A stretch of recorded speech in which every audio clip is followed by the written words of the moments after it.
नमस्कार. वंदे भारत 24 मीडिया या चॅनलमध्ये आपलं सर्वांचं स्वागत करतो.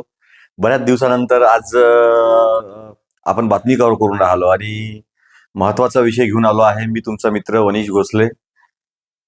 आजचा विषय असा आहे की प्रशासकीय कामकाज करत असताना किंवा राजकीय आणि समाज कार्य क्षेत्रामध्ये काम करत असताना अनेक गोष्टीला सामोरं जावं लागतं आणि अनेक प्रशासकीय बाबी आणि प्रशासकीय अधिकारी जे आहे काम करणारे ते कशा पद्धतीने जनसामान्य जनतेची सेवा करणारे पदाधिकारी यांना त्रास देते, त्या संदर्भात मी आज हे बातमी तुमच्या समोर प्रेझेंट करणार आहे.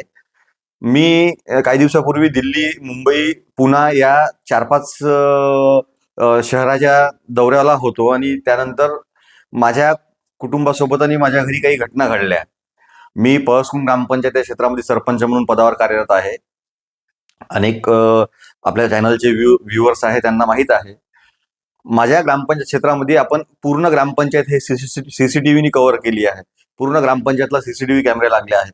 परंतु या पोलीस स्टेशनचे ठाणेदार सुखदेव बोरखडे यांच्या संगनमतानी म्हणावं लागेल, मागे काही दिवसापूर्वी माझ्या ग्रामपंचायत क्षेत्रामधले कॅमेरे जे आहे, कॅमेऱ्याचे वायर कापण्यात आले. माझ्या घराच्या आजूबाजूचे कॅमेरे जे आहे त्या कॅमेऱ्याचे वायर कापण्यात आले आणि मोठा प्रकार असा घडला की इथचे एक अवैध तस्कर आहे, त्या तस्कराच्या संदर्भात मी माझ्यावर त्यानं जीवघेणा हल्ला केला आणि या संदर्भात मी मागे जवळपास महिना झाला आहे त्या संदर्भात त्याची तक्रार केली आहे.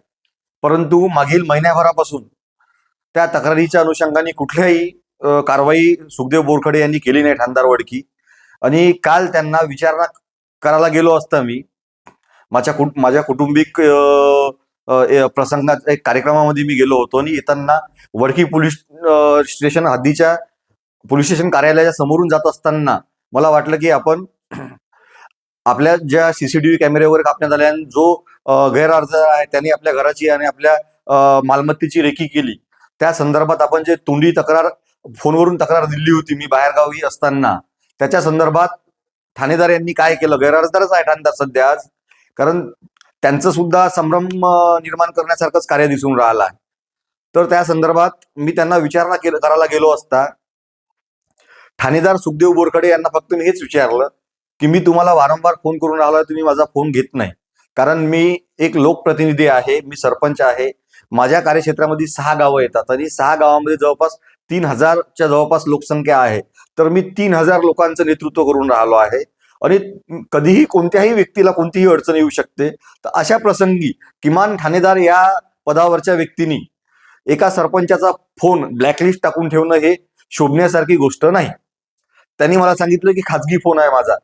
प्रशासनात जो मोबाईल प्रशासकीय अधिकारी वापरत आहे त्या मोबाईलला माझा खाजगी फोन आहे, मी याच्यावरून तुमचा कॉल उचलणार नाही. तर मग त्या व्यक्तीसोबत संवाद कसा करायचा? तर संवाद तर त्यांच्यासोबत होत नाहीये, म्हणून मी पोलीस स्टेशनला गेलो. माझी फॅमिली सुद्धा सोबत होती. त्या प्रसंगी त्यांना विचारलं की मी तुम्हाला जे तक्रार केली होती लेखी तक्रार, त्याच्यानंतर मी बाहेरगावी असल्यामुळे मी तुम्हाला तोंडी तक्रार दिली की माझ्या घरच्या आजूबाजूचे कॅमेरे कापण्यात आले आहे गैरअर्जदार यांच्याकडून, त्याची तक्रार आहे, त्यानं मला जीव घेण्याची धमकी दिली आहे. या संबंधाने त्यांना विचारणा करत असताना संबंधित ठाणेदार हा गैरअर्जदारापासून काहीतरी त्याची देवाणघेवाण झाली आहे. संबंधित ठाणेदारांनी माझ्यावर प्रेशर आणून त्या संदर्भात जर, आणि काही राजकीय लोक सुद्धा इन्व्हॉल्व आहे, त्या संदर्भात जर तुम्ही जर माझ्यावर प्रेशर टाकत असाल तर तुमच्यावर मी कायदेशीर कारवाई करतो, गुन्हा दाखल करतो असं म्हणून मला धरून पोलीस सेलमध्ये नेण्याचे प्रयत्न केले. आणि ही घटना काल संध्याकाळची आहे आणि ही घटना पूर्ण पोलीस स्टेशनच्या सीसीटीव्ही कॅमेऱ्यामध्ये कव्हर झाली आहे. तर अशा पद्धतीने जर एक पोलीस अधिकारी जर आपल्या पदाचा दुरुपयोग करत असेल तर हे कुठपर्यंत योग्य आहे? हेच मला या व्हिडिओच्या माध्यमातून सरकारमध्ये बसलेल्या मोठ्या अधिकाऱ्यांना आणि पदाधिकाऱ्यांना विचारायचं आहे की तुम्ही शासन चालवून राहिले की हुकुमशाही चालवून राहिले? हे लोकांचं सरकार आहे की हुकुमशाही आहे? याचं उत्तर वरिष्ठ अधिकाऱ्यांनी द्यावं. आणि संबंधित जो गैरअर्जदार ठाणेदार आहे, ज्यांनी अशा पद्धतीने मला एका लोकप्रतिनिधीला ट्रीटमेंट दिलं आणि हे पूर्ण सीसीटीव्ही कॅमेऱ्यामध्ये रेकॉर्ड झाला आहे, त्या पोलीस अधिकाऱ्यावर सुद्धा कडक कारवाई करून त्यांची बदली करण्यात यावी. कारण हा पोलीस अधिकारी वारंवार मला टार्गेट करून मला फसवण्याचे प्रयत्न करत आहे. नमस्कार.